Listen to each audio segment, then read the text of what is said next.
सिराहाको गोलबजारमा हिन्दू युवाहरूको समूहद्वारा एक असहाय मुस्लिम वृद्धमाथि भएको अमानवीय दुर्व्यवहार र कुटपिटको दृश्य सार्वजनिक भएपछि सर्वसाधारणमा तीव्र आक्रोश छाएको छ।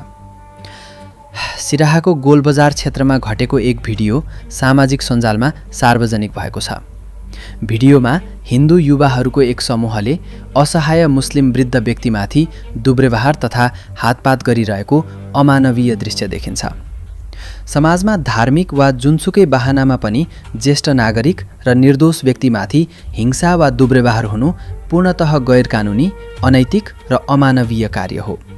सामाजिक सद्भाव र शान्ति सुरक्षामाथि खलल पुर्याउने यस्तो घिनौना कार्यको चौतर्फी रूपमा घोर निन्दा र भत्सर्ना गरिन्छ। भिडियोमा स्पष्ट देखिने दोषी युवाहरूको तत्काल पहिचान गरी उनीहरूलाई अविलम्ब पक्राउ गर्न र कडा कानुनी कारबाही अगाडि बढाउन नेपाल प्रहरी तथा स्थानीय प्रशासनसँग जोडदार माग गर्दछौँ।